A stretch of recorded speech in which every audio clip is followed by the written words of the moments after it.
Hello, hello, hello, hello, hello, and welcome to the Lisper Podcast. And guess what? Y'all see that button right there? Well, it's red. It's over here. No, it's over there. It's over there, and it's red, and it says live. It says live. That's right. That means this podcast now is live. The Lisper Podcast. I'm live on the shit. I'm live. But not that I'm not live anyway. I don't know. Live means live, like means I'm doing it right now, like in real time. You can watch it right now. You can look at me do this shit right now. Now, all my podcasts are kind of live because I don't edit them. I just like do them. I just say it and the shit is going in, and that's how it rocks and rolls. But this is literally live. Like you can go on my YouTube right now. Go on there right now. You can get on there and you can go. And well, not right now if you're listening to this later. I'm gonna have to start telling people I'm live so that they can be on there when the time that I do it. I'm just starting this live shit. But anyway, if you was on my YouTube page right now, you could have seen that I'm doing this live broadcast, and you can watch it in real time, comment in real time, do all your shit in real time. But just know this, just know now that the Lisper Podcast is live, and I'm going to start announcing the times and the dates that I'm going to do the shit so that you can be on here, so that you can show up live and be in the comments. You can even be a guest. If you want to be a guest now, I can give you a time, a date. I can stream, give you the link, and you can come on in. You can come on in, but you're going to be on camera, so don't be in here on your mother in your motherfucking pajamas or not looking like your Sunday best, because if you're not looking like your Sunday best, I don't know what to tell you because you're going to be ugly on this motherfucker, but you're going to be on it. You're going to be on it. You're going to be talking your shit. You're going to be spitting your game and talking your shit and whatever you want to do. I don't care. I don't care. You can do whatever the fuck you want to do on here. Just don't get me canceled. Well, you ain't going to get me canceled. You ain't going to get me canceled because one thing I am for sure, two things for certain. I am the king of the disclaimers. That's right. I will disclaim everything the fuck you said. I will disclaim everything you fucking said if I feel like you want some cancer culture shit. You say something when cancer culture got hello cancer culture. Yeah, that motherfucker said that. It ain't me. Yeah, I don't know what the fuck type of man. That ain't my friend.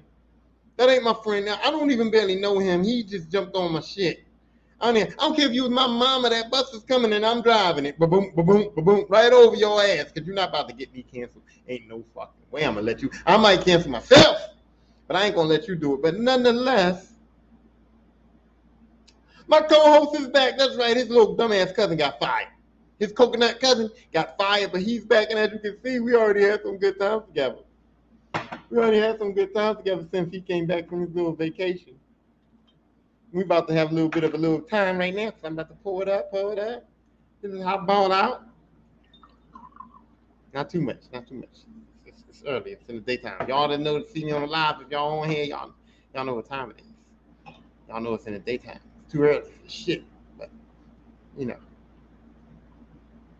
Know how that goes. All right. So now today's episode, let's get into it. Today's episode, I'm going to do a combination platter. That's right. The first half is going to be go. No, I'll take that back. The first half is going to be boat. And then the second half is going to be goat. That's right. I'm doing the boat and the goat in the same episode for the first time ever. I got my goat episodes. I got my boat episodes. But now I'm doing the boat and the goat. Same episode. First half is going to be the boat. The second half is going to be the GOAT. Now, if y'all don't know, everybody knows GOAT is greatest of all time. I don't have to get in that. But if y'all don't know, I made up BO.A.T. BO.A.T is the baddest of all time. Not bad meaning good, bad meaning bad, meaning terrible, stinks, sucks, fucked up. You don't like it. And the baddest of all time and the greatest of all time. So the baddest of all time right now, and the topic is finishing moves in wrestling. That's right. I'm about to tell y'all what's the worst finishing moves in wrestling, the BO.A.T s, and then I'm going to give y'all the GOATs. Now, we ain't got to talk about who does the moves. We ain't got to talk about the people who do the moves. We just got to talk about the moves themselves. How goated or boated these moves are. I ain't going to get into the person who does them. I'm just going to get into the moves and tell you that the moves is either goated or they boated. Okay? And that's it. And this is how it goes. Okay? First off, first thing I'm going to start with is that all submission finishers are going on my motherfucking boat list. I don't give a fuck what it is. I don't give a fuck how devastating it is. I don't give a fuck how good you think it is. I don't give a fuck how much it hurts the person. All the finishing moves that are fucking submission moves are going on my boat list. And you know why they're going on my boat list? Because I don't like those kind of finishes. I think that a finisher should be something that is guaranteed to finish the person, or at least bring you to that drama, that point where you think, oh shit, he hit it, he gonna finish him, and you can't get to that point with a submission move. You know what I'm saying? I think that submission moves negate that whole excitement of the finisher. It's like, okay, you put him in a submission move, but then you have a long time before you figure out if it's gonna work or not. Like, you know what I'm saying? Like when somebody they finish a move, bam, you only got 2 to 3 seconds before we know, oh shit, before we get our, oh shit, he kicked out, before we get our, oh no, what happened? Well, before we get our, oh, he won, yes, yes, yes. We get those moments from finishers within seconds. 1, 2, oh shit, he kicked out, oh my God, or 1, 2, 3, oh, no champion. We get those fucking moments, and those is the exciting moments. Those would make the finisher the exciting thing in the match. Those would give us those bang. That's what make those finishers great. We don't get those with the fucking submission holds. We don't get those. You know, sometimes a motherfucker will tap right away, but we don't like that. We don't like if they tap right away. We don't like if you put a motherfucker in the figure 4 and he right away. We don't like that. That's like, oh shit, he can't even like this supposed to be a champion? Can you imagine? Okay, I'll give you an example. One time, Stone Cold got in the sharpshooter, and Bret Hart put Stone Cold in the sharpshooter, and Stone Cold was bloody mess. We know that match. Anybody who's wrestling fans back in the day, y'all know that match. Y'all seen that, right? Stone Cold literally passed out in the sharpshooter. Passed out, dead, sleep, never gave up, right? That was a cool kind of moment, but look how long it took, right? But I'm just saying, if Stone Cold would have tapped out right away, if Bret Hart would have put that figure 4 on Stone Cold and he would have been like, right a fucking way, it would have ruined everything. We would have been like, damn, Stone Cold's a pussy, ain't it? We would have been like, Stone Cold Steve Austin's a real bitch. He couldn't even last 10 seconds. He couldn't even last 10 seconds in the fucking sharpshooter. I could put my friend in the sharpshooter right now and he'll last more than 10 seconds. So now, oh shit. So now Stone Cold is a pussy. Right? That makes Stone Cold a bitch in my eyes. You know what I mean? So now we can't have it be quick. Those quick tap outs make you look bitchy. So we can't have that, right? So now you got to say, somebody come, Ric Flair, get the guy down. He put him in the figure 4, right? Now we got to wait. Oh, he's excruciating pain. We got to see the actors do that fake ass bullshit. I'm in pain acting. That shit sucks too.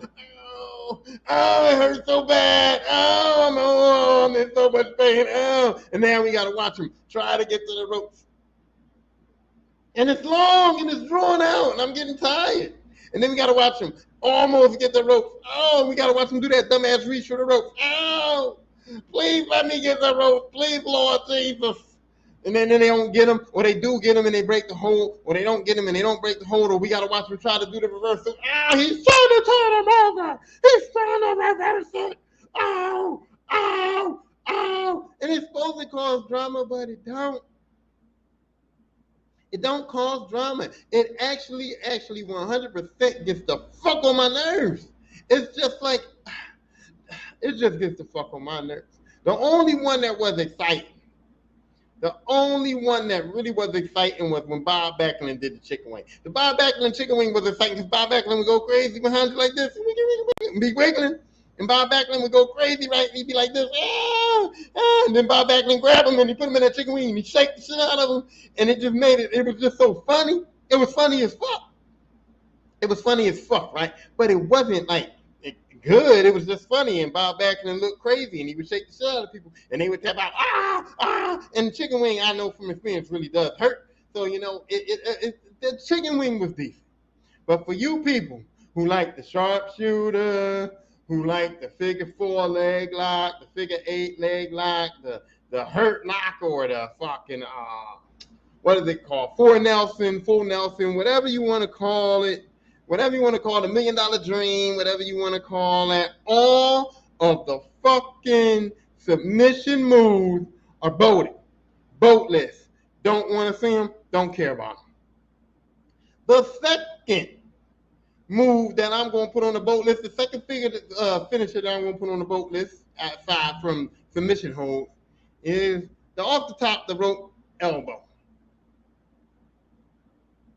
It's a standard move. It's nothing. I done seen a lot of people drop that elbow off the top rope, and I done seen a lot of people do it good. I've seen a lot of people do it corny. But what makes you think that a regular elbow smash that anybody else could do, what makes it so much special when everybody do it? Now, I know, look, I don't want to hear it. I know it sounds like blasphemy because I know that it was exciting and it was decent when the Macho Man Randy Savage, when Macho Man got on that top rope and did that elbow smash, he was excited. It was decent. He got a lot of airtime. He put a lot of oomph into it. But at the end of the day, it's still just a fucking elbow smash. That's the reason why I said we're not going to talk about the people who done the move. We're just going to talk about the move itself. An elbow smash off the top rope in itself is bullshit. It ain't pinning no motherfucking body on no kind of planet whatsoever. The elbow smash off the top rope is not pinning nobody.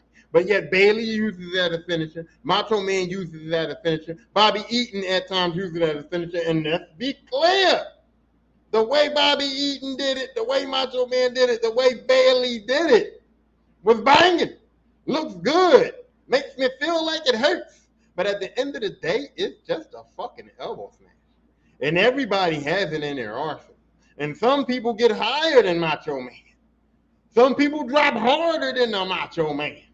Some people drop harder than Bailey. Some people get higher than Bobby Eaton. Matter of fact, Bobby Eaton was kind of chubby. He didn't get that high. Bobby Eaton didn't get that much lift on his fucking elbow drop from the top rope. So if Macho Man gets this high and he drops it, bang, and that's enough for him to pin motherfuckers consistently, and I get higher than him, and I'm bigger than him, and I drop it, and I don't even get a 2 count. It's like 1, kick out. It's just a regular fucking elbow smash. It don't make sense. It's dumb. The elbow smash goes on the boat list, okay? The boat list. Elbow smash goes on the boat list. Let me see. Whatever else goes on the boat list. Listen. Oh, my God, listen. The stank face. And I know it only came from one person, but the stank face goes on the boat list. It goes on the boat list, and I can't even comprehend why anyone would take stank face. If I was in WWE right now, my contract would be like, look, I'll fight Rikishi, I'll put him over, I'll let him do whatever he wants, but ain't no way I'm taking no stank face. There's no way I'm taking no stank face. And I don't even think the stank face was a finisher. I think he had some other kind of finisher move. Matter of fact, I don't think the stank face was a finisher, but I had to mention the stank face because it's a signature move. I call that a signature. It wasn't a finisher because I don't think he ever pinned anybody off it. So I'm being wrong when I say it don't. So it can't go on the boat list of finishers. But it goes on the boat list of moves, period, because Rikishi's sticking his fat ass in my face and shaking it. Doesn't hurt nobody. It's literally just to be a stank face. I don't know what it's for, but I fucked up. It's not a finisher, so it's not. So scratch it. It don't go on the finisher list. It just goes on the top notch list of boat fucking moves. All right, what else? What else? Okay. Now I know that Andre the Giant didn't have a lot of moves. I know a lot of big guys don't have a lot of moves, and I know that it's hard for a big guy to come up with a real finish. But Big Show's knockout punch thing he was doing for a while was his finisher. Bullshit. Bullshit. Boat listed right here. It's going on the boat list. It's going on the boat list. Now, mind you, and then other people use it too, so I'm just not like singling out the Big Show. I think Kerry Von Erich used like a tornado spin around fucking punch, and Roman Reigns is kind of using it right now. Superman punch. Anything that's a punch. Hold on. So the Big Show knockout punch, the Von Erich tornado punch, the Roman Reigns Superman punch. Anything that's a punch is a boat list finisher. You punch these motherfuckers the whole match. All match you punching the motherfucker in the face. Look at that blow. Look at that blow. All match. Everybody's taking punches. People take punches from Big Show. People take punches from everybody. All right? Everybody takes their punches, right? But all of a sudden now, the last punch, the punch that's the finishing move, you put a little bit extra on it. You put a little bit extra on that punch in order to win the match, right? And here's the thing. It's a punch. You can literally do that at any time. Why did he look? If your punch signature move is any kind of punch move, right? If it's any kind of punch move, right? Soon as they start the match, bing, bing, bing, catching. Motherfuckers be starting matches by doing that test of strength shit. They start a match and they put both of their hands up. Come on. Test this strength. No, feel this punch, motherfucker. Bang! I'm taking him right out. I'm taking him right. I ain't not testing. I'm not testing his strength. I'm testing his jaw. So if you finishes a punch, you can finish a match in a second. Soon as they say bing, bing, bing, back and Molly, watch that motherfucker. Take him out. That's it. Match is over. So anything that's a punch is going on the motherfucking boat list because you can do that at any time. And why you not punching them hard when you punch them originally? I'm pretty sure that if you watch any wrestling match, there's some punches that go through. Boom, boom. They always punch. They're always punching. So why didn't Big Show just knock the motherfucker out as soon as the match starts? Why don't Roman just hit the Superman punch as soon as they ring the bell? Bing, bing, bing, Superman, bam, knock that motherfucker out. Why we gotta wait till the match been going on for 10 to 15 minutes before we see a punch? A punch down? So all punching is done. And we got the submission holds done. The punching is done. The elbow drops is done. Okay? Anything that's that's not a signature move. If everybody uses it, it's not a finisher, okay? You know what I'm saying? The belly, who this? Only Anderson. No, Arn Anderson. Arn Anderson's finishing move was a spine buster. How is the spine buster a finisher? Huh? Yeah, he does it a little bit harder than everybody else who does a spine buster. I watch everybody in wrestling do a spine buster. Matter of fact, there was a time in the NWA when a spine buster literally happened in every single match. Okay? Spine buster literally happened in every single fucking match, right? Every match had a spine buster, and yet Arn Anderson's spine buster is just way better than everybody else's spine buster. Way better. Just out there way better. Okay, player, if you say so. Okay, and now I'm going to hurt some feelings with this B.O.A.T. I'm going to hurt some feelings with this B.O.A.T. shit, because y'all love it. But y'all got, once again, y'all have to separate the person who uses the move from the actual move itself. Once again, y'all have to separate the person who uses the move from the actual move itself. Okay? You have to separate it now.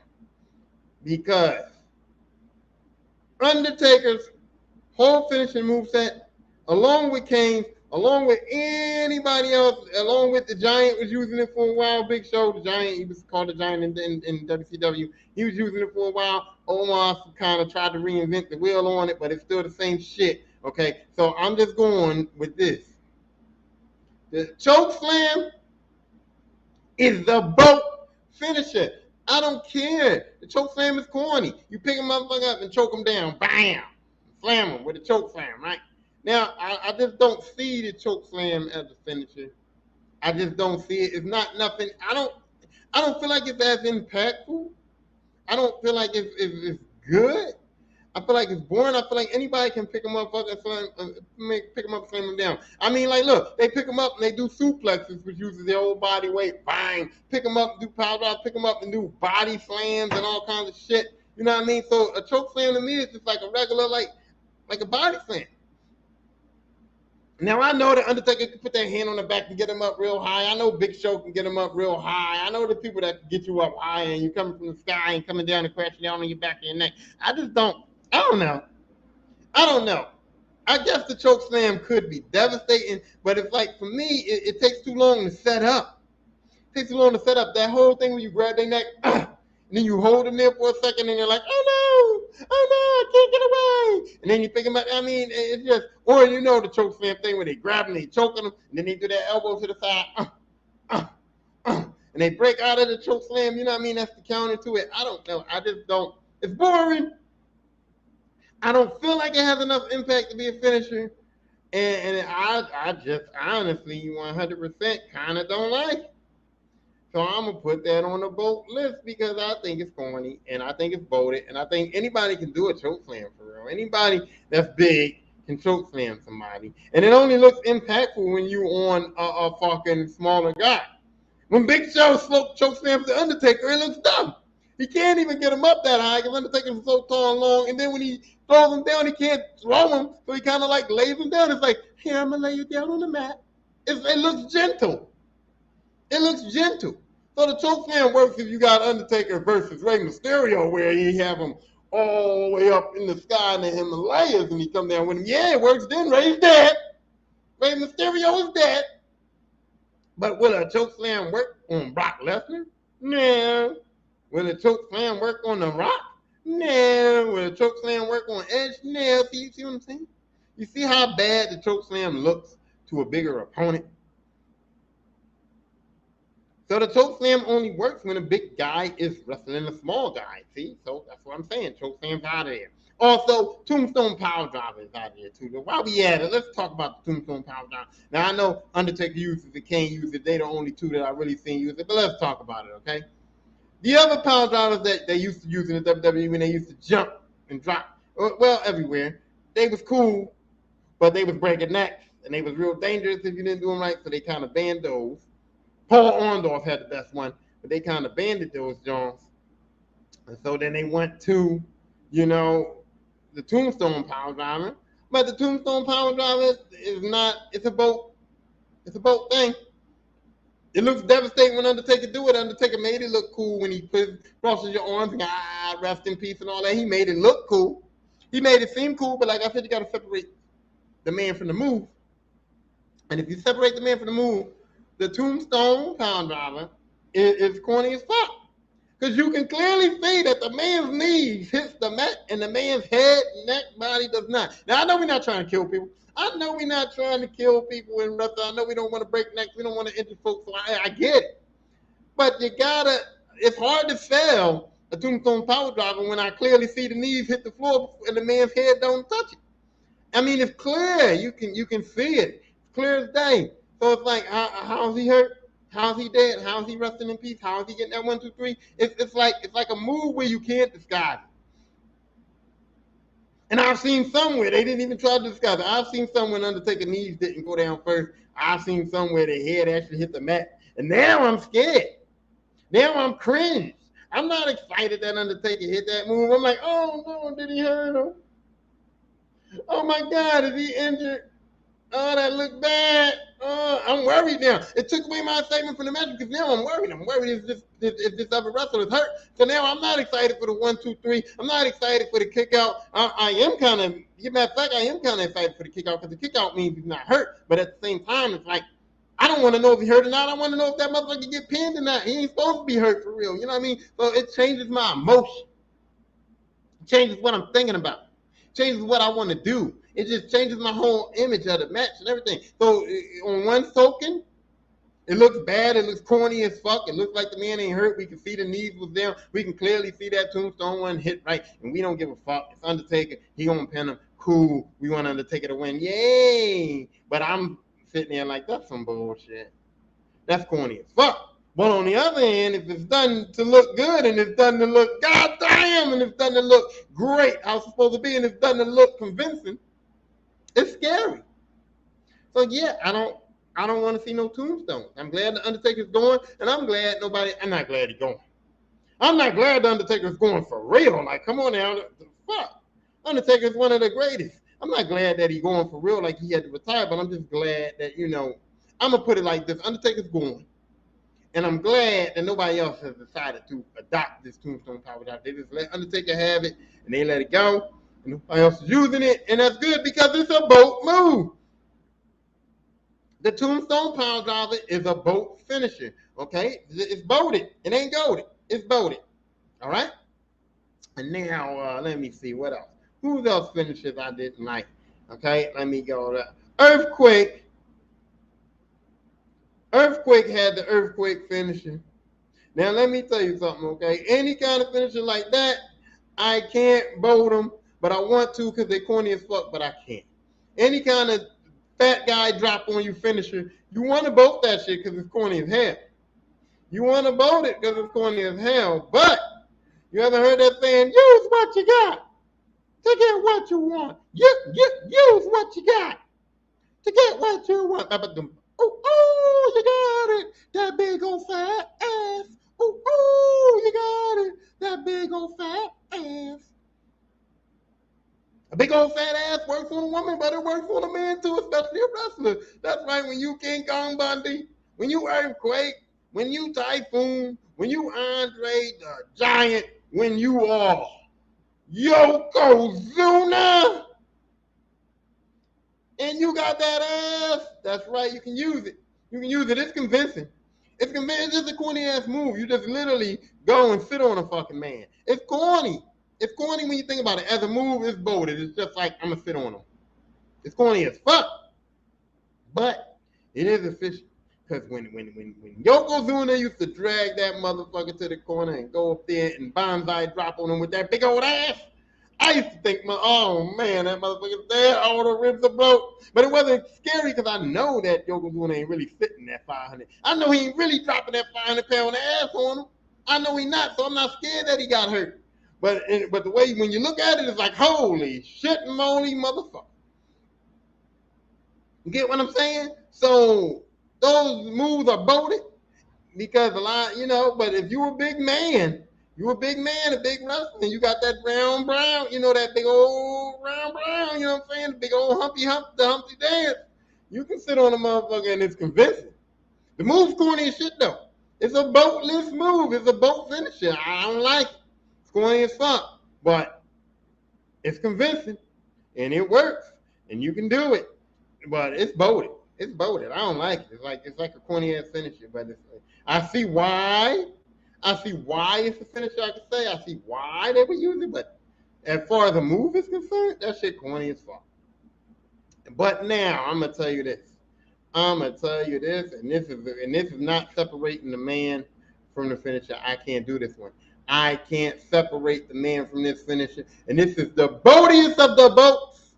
This is the top boat finisher on the whole entire scape of wrestling. There's no finisher worse than this. And I stand on it, and I know a lot of people stand on it. Hulk Hogan. As soon as I said Hulk Hogan, y'all was like, that motherfucking leg drop. Y'all knew it. Now look, I understand that Hulk Hogan's leg drop finisher was a combination plan. I understand that it included the fucking big boot, the body slam. I understand it was a 3-prong finisher and included like the big boot and then the body slam and then the leg drop. So it was the 3 type things Hulk Hogan always did. He hit you, he do the finger wave, then he throw you to the ropes and he hit you with the big boot. Then he picks you up with the body slam. And then after the body slam, then the leg drop comes. So I understand it was like a 3-prong move. But after the setup, we all knew the leg drop was coming. After the fucking, he hulks up, he waves that finger, does the big boot, does the body slam. We knew the setup was coming for the leg drop, but the leg drop was garbage. It was a leg drop. And the best leg drop in the business was Bobby Eaton. It wasn't even Hulk Hogan. The best leg drop in the business was Bobby Eaton. Bobby Eaton had the best leg drop. We were going to go Hulk Hogan. And then Hulk Hogan did get some height on it sometimes, and it was cool. But Hulk Hogan has pinned everyone. Every major star that Hulk Hogan has beat in wrestling, and there was a lot of them, was beat by a leg drop. How does that make you feel? How does it make you feel to know Undertaker was beat by a leg drop? How does it make you feel to know Ric Flair was beat by a leg drop? Macho Man was beat by a leg drop. Ultimate Warrior was beat by a leg drop. Mr. Perfect beat by a leg drop. All your favorite wrestlers was beat by a standard bitch-ass leg drop. You understand what I'm saying? And yeah, Hulk Hogan looks big, and he's big, and he's a big guy, and a real-life leg drop from Hulk Hogan will probably kill my black ass. But when we look at our stars and our people, we don't. A leg drop, though? All it took was a leg drop to pin you, to pin him, to pin our heroes and our zeros. You know what I'm saying? So the leg drop is the biggest boat move, and I stand on that, and it's hard for me to separate the man. I can separate the man from it. I can say the leg drop as a move is a boat move for a finisher, right? But the impact that it has when you mention Hulk Hogan is better because you see who all the people that Hulk Hogan pinned with that leg drop, and it makes it even worse. It makes you even more disgusted, don't it? You feeling it in your soul right now? That shit is disgusting. You mad as fuck right now that Hulk Hogan pinned your favorite wrestler with a leg drop. Understand? So now that we done with the boats, we about to get into the goats. That's right. We about to get into the goat moves in 2 seconds flat. All right, so we did the boats, and now we got to do the goats. So let me see. All right. So the boats are gone, and the goat finishing moves are going to come up. Now, the GOAT finishing move. Let me explain. Because some people came to the live late. I see some people in here. I see you two people. Y'all in here. I see you. But some people came to the live late. So some people don't understand what I meant by how I feel finishing move should be. Now, some of you not going to agree with this list because some of you have a different take or a different feeling or a different compassion or a different whatever about finishing moves. That's fine with y'all. That's fine. But for me, finishing moves for me have to be impactful. I want that excitement. I want that, oh, he hit him with that shit. 1, 2, kick out, or 1, 2, 3, yeah, he won. I want that. I want that right away. It's the drama, it's the impact. It gets into my heart, to my soul, my mind, my body, my spirit, and I want it right away. So when I see a finishing move, bang, and I think a finishing move should be able to come out of nowhere. I think it should be quick. I think it shouldn't be too much setup, and I think that it should, when it's done right, it should give you all those emotions. Now, I know sometimes, most of the time, people don't kick out of it, but when they do, it's just like, oh, yes, you know what I mean? But you got to have that real fast. You got to have that quick. It's right away. It's bam. You got to not know kind of when it's coming. So now, the first finishing move I'm going to put on this list, and remember now, we got to separate the man from the move, is the stunner. I didn't call it the Stone Cold Stunner, even though we associate it with Stone Cold, but it's the stunner.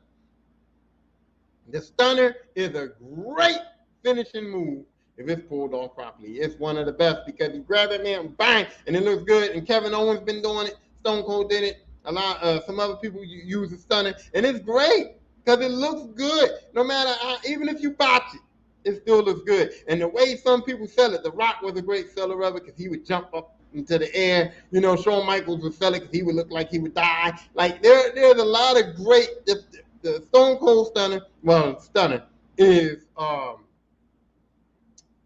easy move to sell, an easy move to pull off, an easy move to look good, and it doesn't have that danger factor. It doesn't have that, oh, he fucked that stunner up, is my man hurt? Because it doesn't look like it hurts anybody. But it looks like it's impactful enough to fuck a motherfucker up. It looks like it hurts, but you know that you can't fuck it up. It's not like a power driver where you can see the man hit the head, hit the mat, and you're like, oh. You know what I mean? It's not cringy. But depending on how it's sold, that shit is excellent. Now, I know the stunner has a little bit of a setup because it has a kick to it sometimes. But sometimes you can see, sometimes a stunner will get pulled off out of nowhere. It'll be like he reverses, turns around, oh, he catches him, bang, stunner. It's happened. And even the kick is not a bad setup. Like, as soon as you see that kick, you're like, oh, shit, stunner's coming. And it happens. It's not even that bad. It's not a long-time setup. It's not like Hulk Hogan's leg drop where you got to go through all the throws. It's not like, it's not a long-time setup. It comes right out sometimes. Now, the kick is not that bad. The kick don't bother me that much. So the stunner is like perfect. It's a great move. I love it. I love it. Stunner makes the GOAT list, and it was even better by Stone Cold. But even if you take Stone Cold out, you got KO doing it, you got other people doing it. When you see a stunner as a finisher, it still looks good. The next GOAT finisher I'm going to put on there is the Rock Bottom. Now, the Rock Bottom, bookend, whatever you want to call it, is great. I love the Rock Bottom so much that was my initiation to my kids to being big. I'll say it like this. My kids were babies. You got to hold them like this. Rock-a-bye, baby. Soon as my kids can walk and talk, every one of them. And if you don't believe me, you can talk to any one of them. I'll bring these motherfuckers here. I'll sit them down. It's 5 of them. I'll bring all 5 of them here. Well, 7 now. Damn. I had 5. Now I got 2 more. Brittany kids and my kids are 7. Guy kids, I want to count them too. Like 8, 9, 10, 10. I got like 12 in the possible. I don't even care. Let's just round it up. 12 in the possible. That's what my children are, right? But I'm just saying to you, I bring all of them in here and I line them up. Every single one of them will tell you that as soon as they was big enough to walk, talk, and possibly take a shit without any help, they was getting a rock bottom. Every single one of them. Rock bottom. I rock bottom all my kids on the bed. I just grab it. Oh shit, rock bottom, rock bottom. That's right. I rock bottom every one of my children because that was their initiation into, okay, get the fuck out of here. Okay, you're done. You can walk around by yourself now. You don't need daddy no more. Terrible twos. Terrible twos. I initiated my children into the terrible twos with a rock bottom. Yes, I did. I love the rock bottom. The bookend. Well, it's really, I don't even know what it's actually, the move is actually called. I only know it as the bookend and the rock bottom. But what is it? What is the actual move? Because those was the name for it because of the people who did it and the finishes. But what is the actual move? I don't even know what the actual move is. And that goes to kind of like who the Rock is. We've never even heard them say, I've never even heard them say what that move was on a regular. But I know that it was great. It was great because Booker T did it. The way Booker T did it, the bookend, Booker T just bang, he took you down. He was trying to fuck you up. He didn't even really add that much flair to it or nothing. He didn't really add that much flair to it or nothing. He just like took you out with it, and it looked devastating and it looked crazy. But the Rock, you know, the Rock, he added flair to it. The Rock would think you have you in it, do a little look around, kick his leg out, and like he looked like, the Rock looked like he was Superman. He would take off into the air and it looked like Rock was flying. It was like this. Like he was flying, and then he'd come down with you. The Rock made that shit look real good. But either way, that's how I did it. That's how I did it too. When I got my kids up, I had them up high, and I used to jump myself in the air, rock bottom the asses on the bed. Oh, I missed that. I'm gonna have another baby just so I can rock bottom that motherfucker. No, I'm not. No, I'm not. I ain't having no more kids. I mean that shit. But anyway, so yeah, the Rock, the way he did it was cool. The way Booker T did it was cool, and it could come out of nowhere. A motherfucker just run into the ropes, come back off, duck, Rock catch him, bang, rock bottom. And it was so funny because the announcers made it so crazy funny because it would be like this. It would be like rock bottom, rock bottom, rock bottom, and you get so excited to hear it, so excited to see it. It was just, it was all that, man. So I'm putting the rock bottom on my GOAT list of wrestling finishes. Okay. Let me see what else. What else? What else is on the GOAT list? I guess that's it. I guess that's it. Those is on the GOAT list. Psych. Psych. You know what else is on my GOAT list? The 450 splash. Now look. There's not a lot of fucking GOAT list moves off the top rope because the top rope finishes are like kind of like, you know, elbow smashes, top rope leg drop, stuff like that. They're mostly corny, but that 450 is great, and not many people can pull it off. But when you pull it off, god damn, ain't nothing like it. I'm gonna put the frog splash up there with it too. The frog splash, when Rod Van Dam, now a lot of people use frog splashes. I'm just saying, but Rod Van Dam's frog splash was like, oh my god, so to see somebody that's in the air that can like do that and time it and have it come down and have it perfect was crazy. It's crazy. But that 450 splash is something else. That's something different. That's something that I couldn't even understand it. When I saw that, I'm just like, oh, because if you miss it, you know, if you miss it, oh man, if you miss it, 1 millimeter was off or something, it's dangerous. But I haven't seen it really missed. I haven't seen a cringy moment with it. But when it's hit, it's like, damn.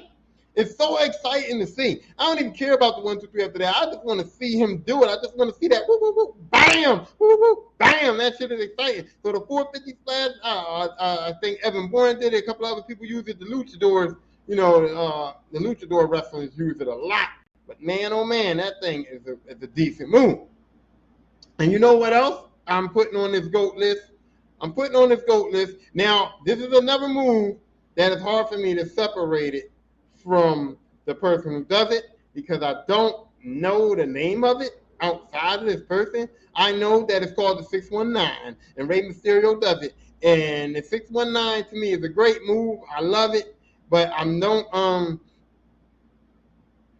know what it's called. Like, what do you call that move as a wrestling move? So it's just the 619 because of Rey, and he's the only one that I really seen use it, but I love 619.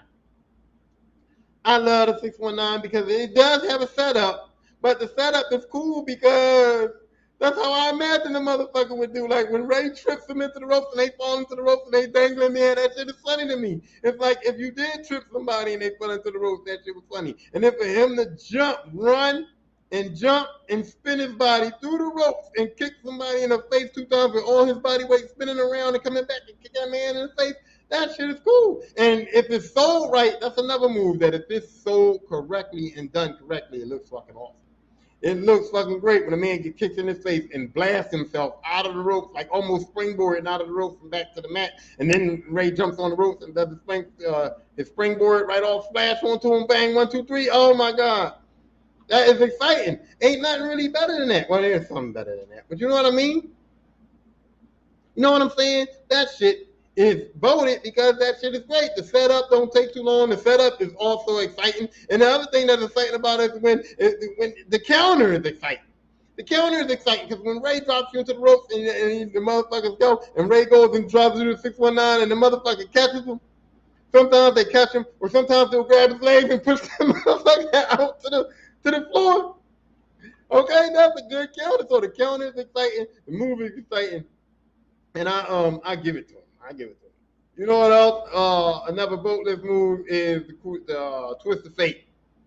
Twist of fate is a boatless move because I don't know, I like it. I like the setup where you get him in there and it looks like a DDT, but then you fucking put the arm out and you just do like a reverse neck breaker type thing and twist him up. It reminds me a little bit of like the shake, rattle, and roll. Remember, Honky Tonk Man had the shake, rattle, and roll. It reminds me of that a little bit. It's also got like some stunner kind of features in it. It's like a combination of like a fake DDT turned into a twist, rock, rattle, and roll. What did I call it? Shake, rattle, and roll. Turned into like a little stunner style move, and it's great. And when I can separate a lot. Some other people use it, but I can use Jeff Hardy and say Jeff Hardy was the greatest at it. He made it look real good. But yeah, the Twist of Fate is a good one too. I like the Twist of Fate. So the Twist of Fate can make the GOAT list. I'm trying to think of other finishes that I like. Brock Lesnar. Okay, Brock Lesnar, the F5. The F5, when it's done right, is great. You put a man on your shoulders. Okay? Put a man on your shoulders. And then basically, essentially, spin him off your shoulder into the air and then come down with him to slam him face first into the mat.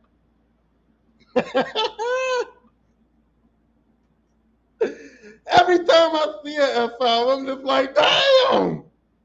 F5 is devastating, and Brock's tall, and Brock's big, and Brock's all husky and shit, and he takes the man, puts him on the shoulder, and spin that motherfucker off, and then comes down and slams his face first. And man, look, F5 is good. The only problem that I have with the F5 is the setup for it. The F5 really can't kind of come out of nowhere because you kind of actually have to catch the man, and you kind of actually have to hoist him up on his shoulder. So the process of doing it takes a little bit.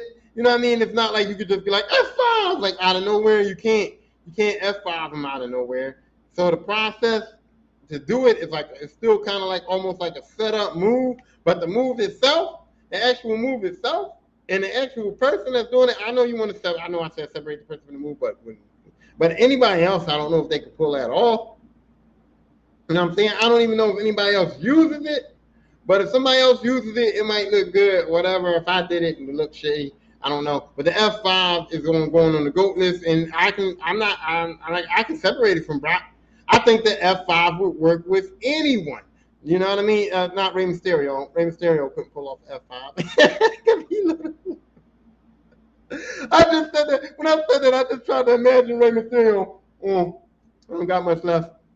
When I said that, I just tried to imagine Rey Mysterio pulling off F5, and I just was cracking the fuck up. Like, can you imagine Rey Mysterio trying to F5 like somebody like the Undertaker? They would be bent over. The Undertaker legs would probably still be on the floor. Undertaker legs would probably still be on the floor if Rey Mysterio was trying to give him an F5. He'd probably spin around and just fall over. It would look so stupid, but F5 for anybody else would work out. F5 is a great move. And it doesn't have to be Brock. I haven't seen nobody else use it, but I'm pretty sure if somebody else would use the F5, it would be good. The other GOAT, okay? The pedigree. I'm sorry, but pedigree for me is a GOAT move. You put him in. It's got a setup, but the setup is cool because you lock him in and you lock his arms in. So it's not like, so it can happen at any time. Once you get him under there and you get them arms locked, you can pedigree him. Now I know a lot of people flip out and do the little back flip out of there, but the arms ain't locked. The arms ain't locked. When you get them in there, they back flip you off. That's cool. That's the standard fucking escape of the pedigree.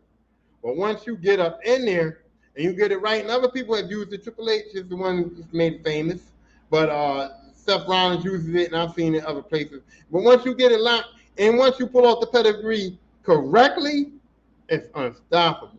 And like, yeah, sometimes it's got the power driver thing, the tombstone thing, where the knees go down first, and you can see the man didn't hit.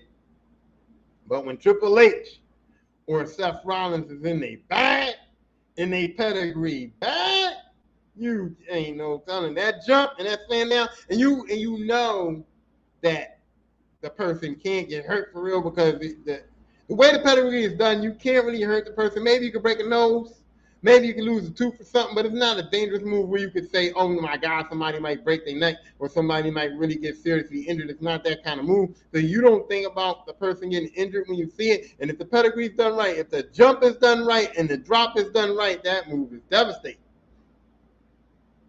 That move is devastating. That move is like, oh my God, I can't take it. I can't take it. So that's another move where I say you can put that on the GOAT finishing list, and it's convincing as a finisher. You got to think about somebody locking your arms up. You like this one, locked up arm position. You can't even protect yourself. And the motherfucker's gonna jump in the air and drop you down on your face with your arms like fucking chicken wings behind your back. Face first. And his weight is on you too. He's got his weight on you too, not to mention you under there. You under there. You know what you under. So that's adding a little insult to the injury, you know what I'm saying? But no, so I'm going to put the pedigree up there on the GOAT list. Okay? And now, because y'all know me, and y'all know who I love, and y'all know who is the GOAT of wrestling, and I don't care, we can argue all you want, but this man, to me, is the GOAT of wrestling. And his name is the Heartbreak Kid, Shawn Michaels. And even though his move is called the super kick, and even though the super kick right now is not a finisher anymore, super kick right now is all over the place. Super kick right now is corny as fuck. Super kick right now is just a regular move. Everybody's doing it. The Usos and the Young Bucks will super kick you 25 times in a match. Super kick don't mean nothing right now. But when the super kick was called the Sweet Chin Music, it was excellent. It was excellent. It was excellent. It could come out of nowhere to strike at any time. And yeah, sometimes Shawn Michaels would set it up. He stomped that feet in that corner and set that shit up. You ain't anticipate it. And sometimes he would miss it. And you'd be like, damn, we saw it coming, whatever.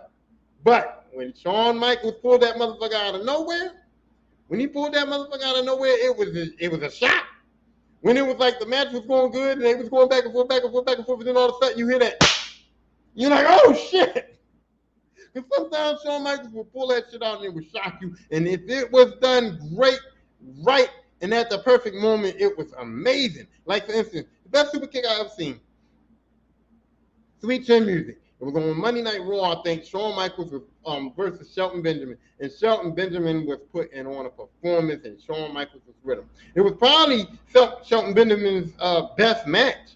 He was going at it. He was going toe-to-toe, one-on-one in there with Shawn Michaels, who's the GOAT. And Shelton Benjamin was holding his own. He was doing his thing, and this match was going on. And I almost, because Shawn was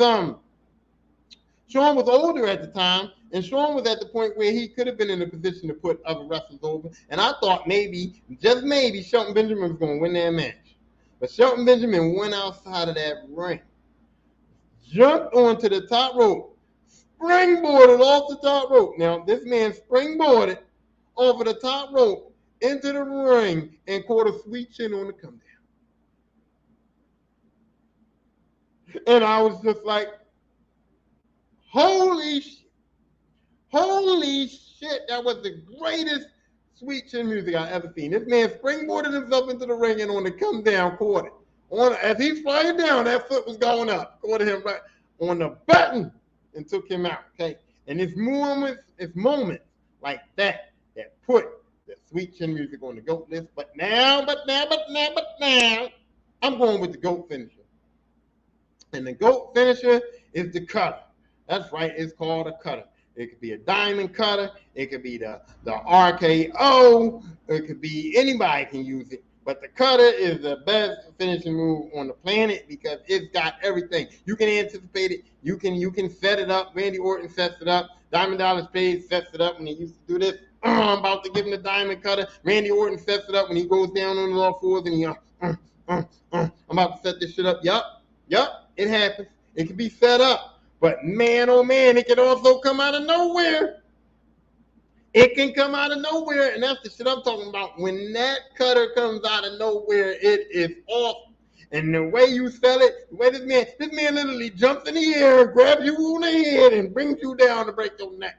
And it don't seem like it can injure anybody. It don't really seem like it can injure anybody, but it looks devastating. And it's so great that I went on YouTube and saw a video of Randy Orton fucking RKOing everybody. And all the scenarios where people just get RKO'd out of nowhere because that's how it comes out of nowhere. And that video is one of the funniest videos I've ever seen in my life. And that also pumps it up. That's how I feel about the RKO, the cutter, whatever you want to call it, depending on who you like. I like Randy Orton, so I call it the RKO, but I know it's called a cutter. But man, Randy Orton can pull that shit out of nowhere at any time. He can sneak up on you and do it. He can do it in the middle of the match. You throw into the ropes, next thing you know, bang, RKO. And it's just like that. Boom. It's just like that. And that brings that excitement. That RKO comes out of nowhere in the middle of the match, beginning of the match, anytime you 1, 2, and you waiting for the kick out or you're looking for the not kick out, 3 count, whatever. The RKO is excellent. I love it. And the RKO is awesome. I've seen it done. It's one of the greatest things I've ever seen. I've seen it done just like the sweet chin music. I've seen somebody come off the top rope and get caught with it. Off the top rope, caught with an RKO. Boom. I've seen somebody springboard. I've seen AJ Styles springboard. Same thing Shelton Benjamin did. He springboarded up and he caught an RKO on the way down. Ooh, wait. Okay, I've seen all of that. Okay, and the greatest, I think this was the greatest finisher of a match of all time. I don't care what nobody says. I watched a lot of wrestling, and this might have been the greatest finish to a match that I ever seen was when Randy Orton RKO'd Seth Rollins to win that match. That RKO was the greatest shit. I think that was the greatest ending to a match I ever seen. Randy was down, and Seth Rollins came to do a stomp on Randy. And he ran, and he was about to curb stop Randy's head into the thing, and Randy lifted his head up, which springboarded, which like threw Seth Rollins into the air, and Randy caught him with the RKO on the way back down. So not only did he revert, like he reversed Seth Rollins' finisher, got Seth Rollins in the air, and caught him with the RKO, and that was so crazy because it was all of the drama in one thing. It was like Seth's going to stomp him, and we waiting for the drama. Seth was setting up to stomp, and Randy was down and be like, oh shit, Seth's going to stomp him, Seth's going to win. Seth runs in, and then he goes for the stomp, and it looks like he's got it. And the next thing we know, we see Seth flying through the air, and we're like, what the fuck is going on? And then the RKO comes down. Oh my God, that was the greatest finisher in a wrestling match that I can remember. I can't remember a finisher that was better than that. And y'all might know one. Y'all can holler at me, tell me later, whatever. But that to me was like, that was the chef's kiss. That was my oh shit moment. And I loved it. And that's what I look for finishers. And that's what I want to get. So now that's it. I gave y'all the BO.A.T list of finishers. And y'all can argue with me. I know some of y'all going to disagree. I know y'all not going to like what I said about that tombstone. I get it. And now I went through my list of the GOAT finishers. Okay? And y'all can argue with that too. Well, maybe I forgot some. I might have forgot some. Okay, I don't listen. This is live. I'm just doing it. I'm off the top. I don't got no notes. These paperwork is old. I don't have notes here. I'm just like off the top, coming to you live, bringing it to you raw, being 100. So if I forgot a finisher that you like, or a finisher that's devastating, or a finisher that you think should make this list, let's go. Let's go. I can add it. I can always come back. This is my podcast. I can always come back and do, okay, GOAT finishing moves again, part 2. I can do a part 2 of any episode I want. So anytime you guys rebuttal me, I can come back up here and go, okay, GOAT finishes part 2. I gave y'all my list, but some people came on. You can get a shout out. Matter of fact, because I'm live now and I got this StreamYard thing, I can put you on. You can come on the part 2 and go, hey, Tyrone, hey, Mr.